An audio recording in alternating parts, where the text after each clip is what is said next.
नमो भगवते वासुदेवाय ओं नमो भगवते श्री जगन्नाथाय ओं नमो भगवते श्री कृष्णचंद्राय जय जय जगन्नाथ जय जय जगन्नाथ जय जय जगन्नाथ। बड़दाण्ड को थरे चाहे मन थरे चाहे मन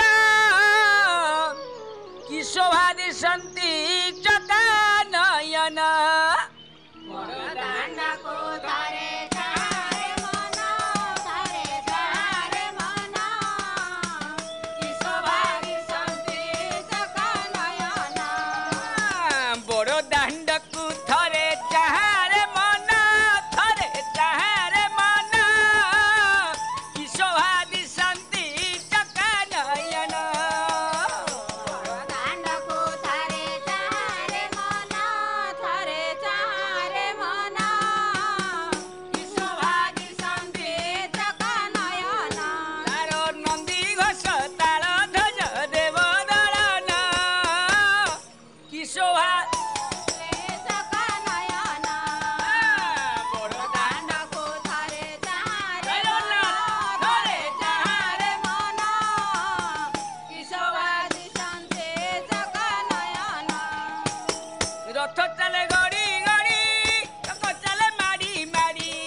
गरम हो बोली होनी भारी सजन मणि आज मंच में प्रवेश करने पूर्व मंच आसन श्रोता वक्ता ज्ञानी गुणी पंत साधु सत सभापति भूषि संपादक सचिव संगठक सर्वपूर्व व्यासजी दीनहीन अकिंचन अपन सहित माँ मानकर मथार प्रणाम ग्रहण करेंगे।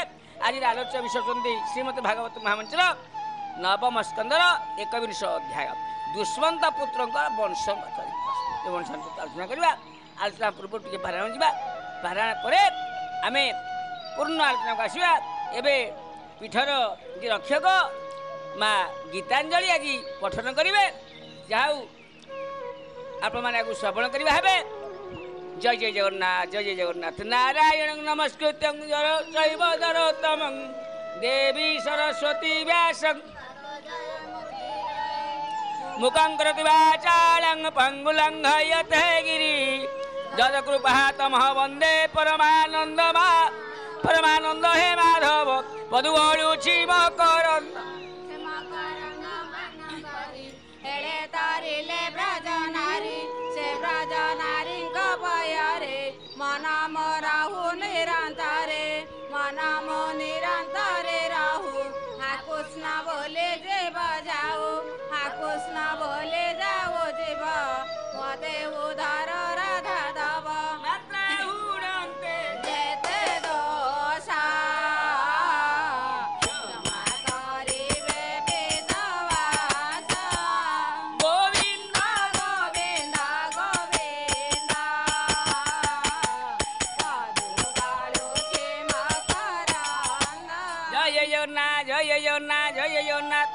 जत्किंती पारायण जा यापर आम देखा आलोचना को आसवा।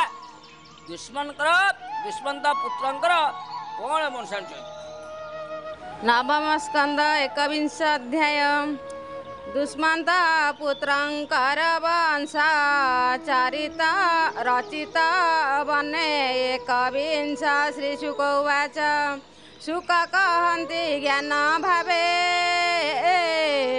भरत वंश शुणायबे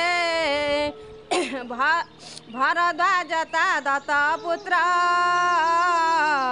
एणु वितिथ नामे ख्यात वितिथ पुत्र मनुजात तासुत जय बृहस्ख्यात द्वितीय महावीर्ये नाम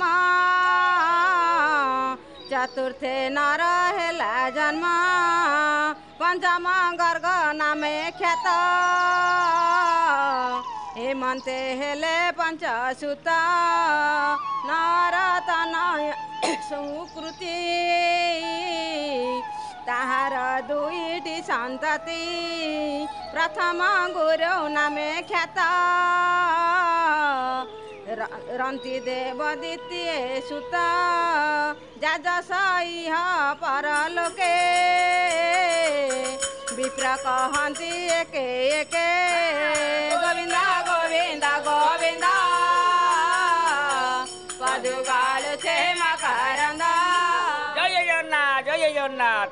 शुक आज कहते ज्ञान भाव भरत वंश शुण भरद्वाज दत्त पुत्र एठू विदित नाम होला ख्यात कहला ना विथत विथत पुत्र मनुजात तासुत जय बृहत् क्षेत्र तृतीय महावीर नाम चतुर्थे नर हेले जन्म पंचम गर्ग नाम ख्यात होला हेमंत हेले पंचसुत नरर तनय संस्कृति ताहार दुईटी सन्तति प्रथम गुरु नाम ख्यात रंतिदेव द्वितीय सुत जा जश इह प्रलोक विप्रे कहती एक एक स्वधर्मे लभे धन जेते नित्य भुंजाए भुभुक्षिते निरते अकिंचन प्रिय कुटुंबे न करे से स्नेह कुटुंब को स्नेह करे ना सी कुटुंबे क्लेश दिने बंचे कुटुंब माने दुखे बंचती धन अतिथि अर्थे संचे पिला मानू दिए ना अतिथि मानू से दान करे घृत प्रायश रस पानी नित्य प्रीति संचे आनी अतिथि अर्थे धन संचे क्षुधार्त देहे गृहे बंचे उपास रही पछे रहे कि अतिथि की दिए नित्य संचय प्रातः काले जे बा मिले जिते बेले तेणु से हुए धनहीन कष्ट बंचु थाए दिन क्षुधार्त हो बंचे कुटुंब गण सहित अन्य अन्न अभाव तनु क्षीण होता हेले कुटुंब अवसन्न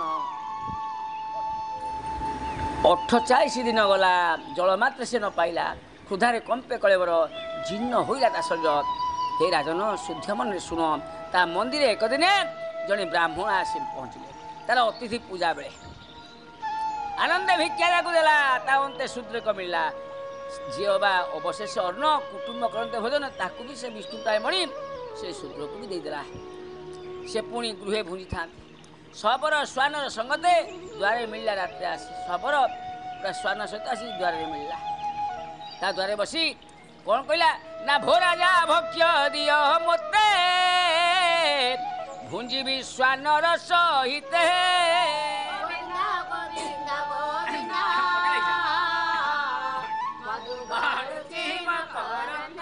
कहला सब राशि गोटे कुकुर मोर अच्छी मो कुकुर खाइब मु खाइबी तो पाली तेणु मत रात्रि खाऊ दियो ब्राह्मण को भोजन देला शूद्र को देला पुणी रात्रि आसी आर खाइबा ना तार कौन करी खाइबा दियो मो कुकुर खाइब मु खाइबी द्वार आसी मिलला एणु झील बा अवशेष थिला अल्प थिला तक्षता नहीं हस्ते देला स्वान समेत अन्न खाई से पुणी तो शोई चलला थिला एक जल प्राय केवल पानी टे थिला कौन कौन सब तो अतिथि देदेली जल खोब जड़े तोष टी जल आनी देला पीदे ताकू छड़ा निमंते विष्णु आसी मिले अरे इतने दानी न खाई देଉଛି केमी परीक्षा करने विष्णु आसी मिले जल अर्थ बोले मो जाति हूँ चंडाल विष्णु रूप है मत टे पा दियो पीबी क्षुधार्थ अतिथि कातर है जो गरम हो मागुच तार देह कंपुची प्रभुंर माने जड़े चंडाटा ना ताठे अति दया बही अमृतमय वाक्य कहले जगदीश ठारे मुहि एमत प्रार्थना करुच्ची अणिमा आदि निधि जेते मुक्ति मु नईच्छे चिते प्राणीर दुखरे दुखित सर्वदा हेउ मोचित हे प्रभु मते दया कर मु करे लोक उपकार एमत स्तुति वाक्य कही से रंति देव नर साई क्षुधा तुषारे शांत देह क्षुण्णे अति क्लांत तथापि दुख न विचारी चली पार्नी चली पार्छ खाया माने उपास चली पार्नी देह मैंने व्यस्त हो जाऊँगी पानी भी ना अतिथि पानी टुआ दिए पीने मो जीवन गला ये खरा ये गरम गुड़गुड़ी कौन करी शोक विषाद परिहरी शुक्लस जीवन धारणे उपाय चिंतिला मन कौन करी जल केमी जी जल थिला ता पाखे समर्पण देला का निय निजे से मृतप्राय है तथापि अतिथि पूजिला ये मन तार भाव देखी सतोष हेले प्रभु बोले अति दया तो जस रहु ए जगते अंते ତୁ ମୋତେ ପାଇବୁ। ଏମନ୍ତ ବିଷ୍ଣୁ ବର ଦେଇ ଶୂନ୍ୟରେ ଗଲେ ଚକ୍ରଧର। ଏବେ ହେ ନୃପବର ସେ ବାସୁଦେବଙ୍କ ଚରଣେ ଚିତ୍ତ ନିବେଶୀ ଅନୁକ୍ଷଣେ ସର୍ବ ବିଷୟ ତ୍ୟାଗ କଲା। ଚିତ୍ତରେ ଜନ୍ମାଇ ବୈରାଗ୍ୟ ମାୟା ତାହାକୁ ଲାଗିଲାନି। ଯେଣୁ ଈଶ୍ୱରଙ୍କ ଠାରେ ଚିତ୍ତ ଦେଲା। ଯିଏ ଈଶ୍ୱର ଠାରେ ଚିତ୍ତ ଦେବ ସେ କହିବନି ଏ ମୋ ମଞ୍ଚ ତୋ ମଞ୍ଚ ତା ମଞ୍ଚ ତ ଠାକୁରଙ୍କ କାହା ବେପାର। ଏଗୁଡ଼ା ସବୁ ଚୋର ତକ୍ସର ନିଜ ନାଁକୁ ପ୍ରଚାର କରିବାକୁ ଚାହୁଁଛନ୍ତି। ଆମ ନାଁ କେମିତି ପେଟାଲେ ବସିବୁ ସେଇମାନେ କହନ୍ତି ତପନ ବାବା ମଞ୍ଚ, ସେ ଗୀତା ମଞ୍ଚ ହଉ, ସେ ଗଦାଧର ମଞ୍ଚ, ସେ ଯେଉଁ ହେଇଛି କ'ଣ କହିଲ ଆମର ଯେଉଁ ସେ ଗୀତା ମଞ୍ଚ ସେ ହେଉଛି ନା ମଞ୍ଚ। ତାଙ୍କର କ'ଣ ମଞ୍ଚ, ତାଙ୍କର କାହାର ମଞ୍ଚ? ମଞ୍ଚ ସବୁ ପ୍ରଭୁଙ୍କର।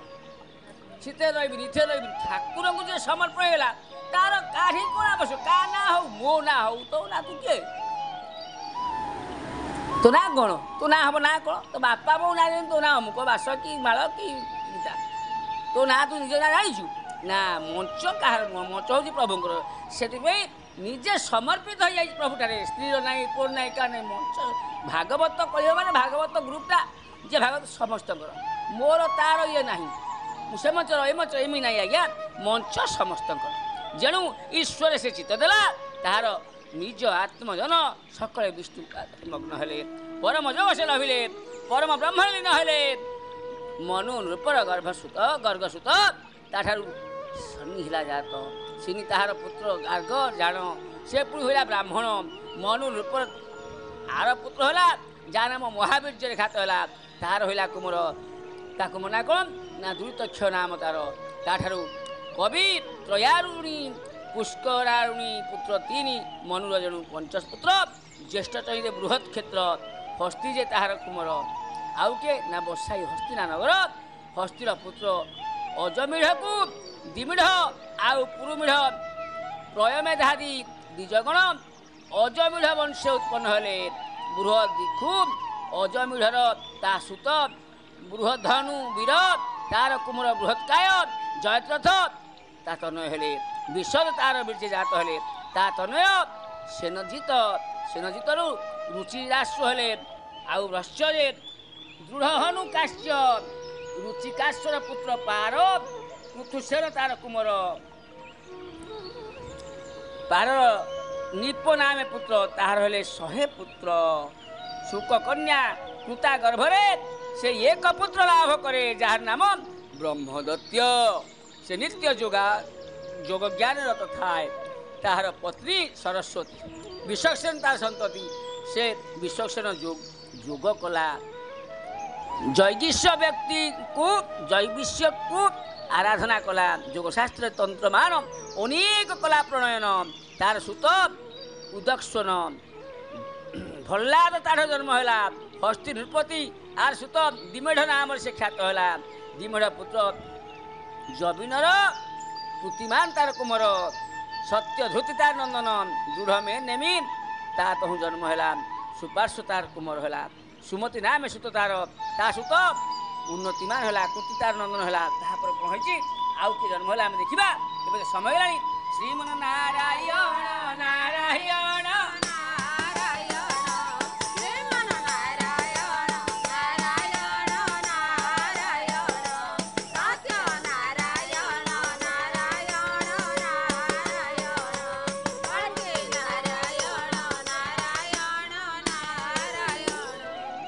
सर्वे भवन्तु सुखिनः सर्वे सन्तु राम सर्वे भद्राणि पश्यन्तु मां कहितु कवा भवतु शान्ति शान्ति शान्ति। जय जय जगन्नाथ जय जय जगन्नाथ जय जय जगन्नाथ। हरि ओम तत्सत् हरि ओम तत्सत् हरि ओम तत्सत्। हरि ओम नमो भगवते वासुदेवाय नमो भगवते श्री जगन्नाथाय जय जय जगन्नाथ जय जय जगन्नाथ जय जय जगन्नाथ जय जगन्नाथ। प्रभु कालिया शांत तब पाद तले करुछि अनाथ प्रणति। जय दीन बंधु श्रीहरि प्रभु कमलाकांत। जगत जीवन हरि हे प्रभु दुखी संगात। जय जगन्नाथ जय जगन्नाथ जय जगन्नाथ। चालो सखी आम्भे दर्शन करिबा नीलगिरी कालिया को। केउ सुरपति बेश करियाछि गिरिवर चुड़ियाकू। सजे से मुख तोरा सजे से मुख तोरा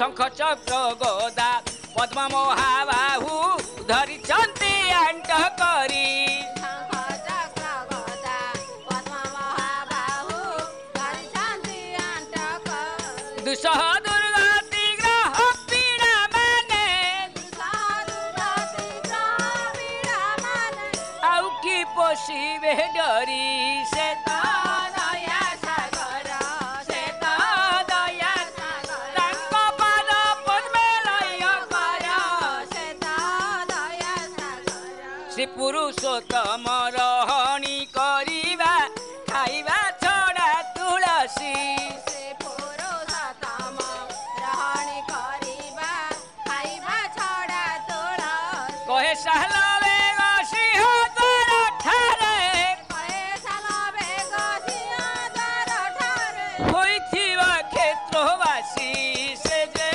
ଆରତ ସେ ଯେ ଆରତ ପ୍ରାଣ ପ୍ରାଣ ଗଜକୁ ସିଂହ ପ୍ରାୟ ସେ ଯେ ଆରତ ପ୍ରାଣ ଜୟ ଜଗନ୍ନାଥ ଜୟ ଜଗନ୍ନାଥ ଜୟ ଜଗନ୍ନାଥ ସଜନ ମଣ୍ଡଳୀ ତେଣୁ ସୁଶାନ୍ତ ତନୟପୁରୁଜ ଅର୍କ ଯେତା ତନୁଜ ଧର୍ମାଶ୍ଵ ତାହାର ନନ୍ଦନ ପୁତ୍ର ତାହାର 5 ଜଣ ମୁଦ୍ଗ ଜବିନ ରଘବେନି ଗୃହ ଦିଖୁ କାମ୍ପେଲ୍ୟ ଘେନି ଆବର ସଞ୍ଜୟ ସହିତେ ଏରୂପ ହେଲେ ପଞ୍ଚସୁତେ ପଞ୍ଚ ବିଷୟ ସେ ସମର୍ଥ ତେଣୁ ପଞ୍ଚାଳ ନାମେ ଖ୍ୟାତ ମୁଦ୍ଗଲ ତହୁଁ ଉତ୍ପନ୍ନ ହେଲା କହିଲେ ଯମଜ ସନ୍ତାନ ମୁଦ୍ଗଲ ପୁତ୍ର ଦିବଦାସ କନ୍ୟା ଅହଲ୍ୟା ପ୍ରକାଶ ହେଲେ ଗୌତମ ହେଲେ ତାର ପତି ସଦାନନ୍ଦ ତାର ସନ୍ତତି ସତ୍ୟଧୂତି ତାର ସୁତ ସେ ଧନୁର୍ବେଦେ ସୁପଣିତ ତାର କୁମର ଶରଦବାନ ଅତି ସୁନ୍ଦର ଦିବ୍ୟମାନ ପୂର୍ବଶ୍ରୀ ଦେଖି ବନଦେଶରେ ତାହାର ରେତ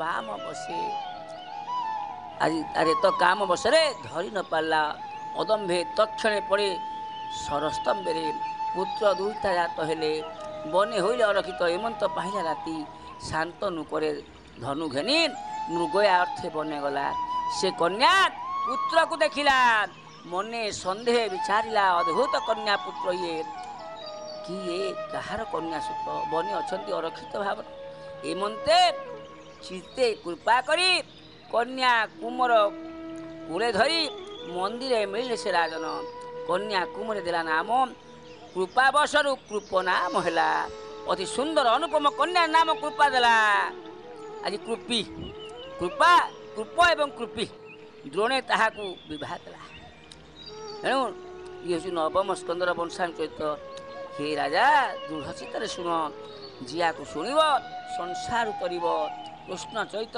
ଅତି ସାର ଦୁର୍ଲଭ ମନୁଷ୍ୟ ଶରୀର ଆକୁ ଶ୍ରବଣ ମାତ୍ରେ ମନୁଷ୍ୟ ଶରୀରରୁ ମୁକ୍ତି ପାଇ ପ୍ରଭୁଙ୍କ ବିଷ୍ଣୁ ପରିବାରରେ ପଶିବ ଆଉ ଆକୁ ଯିଏ ନ ଶୁଣିବ ବା ଭାଗବତ ଯିଏ ନ ଶୁଣିବ ଆକୁ ଯିଏ ଶୁଣିବା ପାଇଁ ଇଚ୍ଛା ନ କରିବ ସେ କୁର୍ମିଜାତ ହେବ ମୃତ୍ୟୁ ପରେ ବା ଦେହାନ୍ତ ପରେ ମଳର କୁର୍ମି ହେବ ଯେଉଁମାନେ ଭାଗବତ ଶୁଣୁନାହାନ୍ତି ଭାଗବତ ଶୁଣିବାକୁ ଇଚ୍ଛା ନାହିଁ କି ଭାଗବତ ମଞ୍ଚକୁ ଯେଉଁମାନେ ଗୋଇଠା ପକାଇ ପଳାଉଛନ୍ତି ଆଉ ଗୋଟେ ମଞ୍ଚକୁ ଆମେ ପଳେଇଯିବୁ ହେ ଇଏ ଭଲ ନୁହଁ ସେମାନେ ବି କୁର୍ମିଜାତ ହେବେ ଜନ୍ମେ ଜନ୍ମେ ସେ ଆଉ ମନୁଷ୍ୟ ଜନ୍ମ ପାଇବେନି ଯେତେ ସାର୍ଟ ପେଟ ପିନ୍ଧିଲେ କ'ଣ ହେବ ଧଳା ସାର୍ଟ କଳା ପେଟ ପିନ୍ଧିଦେଲେ କ'ଣ ହେବ ମୁଣ୍ଡ କୁଣ୍ଡେଇ ଦେଲେ ଭିତର ତ ଯେଉଁ ଅଳିଆ ଆସି ତା ଭିତରେ ପୁରୀ ମ୍ୟୁନିସିପାଲିଟି ଆସିଲେ ସଫା କରିପାରିବ ନାହିଁ ଆଉ ଉପରେ ସଫାସଫି ଚିକିତ୍ସା ମାରିଲେ କ'ଣ ହେବ ତେଣୁ ଭାଗବତକୁ ଯିଏ ନିଜର ଭାବୁଥିବ ଭାଗବତ କାହାର ଠାକୁର କାହାର ମୁଁ ଖରାପ ହେଇପାରେ କି ଆଉ କିଏ ଖରାପ ହେଇପାରେ ମନୁଷ୍ୟ କଥା ମୁଁ କହୁନି 5 ମନ 25 ପ୍ରକୃତି ରହିଛି 25 ପ୍ରକୃତି ରହିବ 6 ରିପୁ ରହିବ ନିହାତି ଭଲରେ ମନ୍ଦ ବି ହେବ ଭଲରେ ଭେଦ ରହିଲେ କେମିତି ହେବ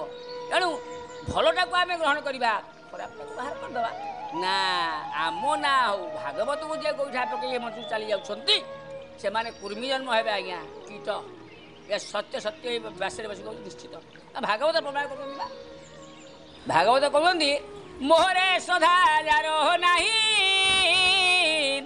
ଉଦ୍ଧବ ଚଣ୍ଡାଳଟି ସେହି ଗୋବିନ୍ଦ ଗୋବିନ୍ଦ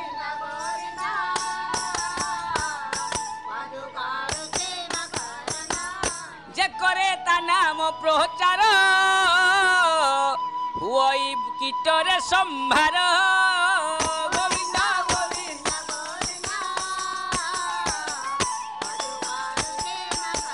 ଯିଏ ଭଗବାନ ନା ଥାଏ ତା ନାଁକୁ ପ୍ରଚାର କରିବା ଚାହେଁ ମୋ ନାଁ କେମିତି ବଢ଼ିବ ସେ କୀଟରେ ସମ୍ଭାରେ କୀଟରେ କିଏ ରହନ୍ତି କୀଟ କେଉଁଠି ରହେ ମାନେ କୀଟ କେଉଁଠି ରହନ୍ତି ବିଷ୍ଠାରେ ଏଣୁ ବିଚାରେ କି କହନ୍ତି ଏମିତି 84 ଯୋଡ଼ିରେ ସେ ଭ୍ରମଣ କରି ଚାଲନ୍ତି। ଏଣୁ ସଜ୍ଜନ ମଣ୍ଡଳୀ ଭାଗବତ ହେଉଛି ମୁଖ୍ୟ ଜିନିଷ। ଇଏ ଶାସ୍ତ୍ର ପରମ ଶାସ୍ତ୍ର ଭାଗବତ ଅଭ୍ୟାସ କରୁଥିବ ଗୋବିନ୍ଦ ଗୋବିନ୍ଦ ଗୋବିନ୍ଦ ବଧୁ ବଳୁଚି ମକ। ସଜ୍ଜନ ମଣ୍ଡଳୀ ଆମେ ତ ଅନେକ କଥା ଆଜି ଆଲୋଚନା କଲେ, ଆପଣମାନେ ଜାଣିଲେ କିଏ କେଉଁଠି ରହିଲେ। ଆଜି ତ ସମୟ ହେଇଗଲାଣି, ଆଜି ପାଇଁ ତାହେଲେ ବିଦାୟ ଦିଅନ୍ତୁ। ପୁଣି ଆସନ୍ତା କାଲି ମା ବ୍ରହ୍ମାଣ୍ଡୁଙ୍ଗା ପୀଠ ବାସୁଦେବପୁର ଠାରେ ଆପଣମାନଙ୍କୁ এই ଶ୍ରୀମଦ ଭାଗବତ ମହାମଞ୍ଚ ମୁଖ୍ୟ କାର୍ଯ୍ୟାଳୟରେ ହରି କଥା ଆମେ ଶ୍ରବଣ କରିବୁ। ଆଜି ପାଇଁ ତାହେଲେ ବିଦାୟ ଦିଅନ୍ତୁ। ହରି ହରି ହୋ ହରି ନାମ ରସ ହରି ହରି ହରି ମାରି ହରି ନାମ ବିନା ନାଇଁ କିଛି ଆନ ହରି ଦେଖ ସଂଖାଳି ବୋଲ ହରି ବୋଲ ହରି ବୋଲ ରାଧେ ରାଧେ ରାଧେ ରାଧେ ରାଧେ ରାଧେ। ହରି ବୋଲ ହରି ବୋଲ ବୋଲ ହରି ହରି ହରି କରିବେ ତିଆଇ ଭାବ ପାଇ ବୋଲ ହରି ବୋଲ ହରି ବୋଲ ବୋଲ ହରି ହରି ହରି ବୋଲ ହରି ବୋଲ ହରି ବୋଲ ହରି ବୋଲ ହରି ବୋଲ ହରି ବୋଲ ରାଧେ। ହରି ବୋଲ ହରି ବୋଲ ହରି ବୋଲ ହରି ବୋଲ ହରି ବୋଲ ହରି ବୋଲ ହରି ବୋଲ ହରି ହରି ବୋଲ। ଓମ୍ ସର୍ବେ ଭବନ୍ତୁ ସୁଖିନଃ ସର୍ବେ ସନ୍ତୁ ନିରାମୟ ସର୍ବେ ଭଦ୍ରାଣି ପଶ୍ୟନ୍ତୁ ମମ କଶ୍ଚିତ୍ ଦୁଃଖ ବା ଭବତୁ ଶାନ୍ତି ଶାନ୍ତି ଶାନ୍ତି। ଜୟ ଜଗନ୍ନାଥ ଜୟ ଜଗନ୍ନାଥ ଜୟ ଜଗନ୍ନାଥ। ହରି ଓମ୍ ତତ୍ସତ୍ ହରି ଓମ୍ ତତ୍ସତ୍ ହରି ଓମ୍ ତତ୍ସତ୍।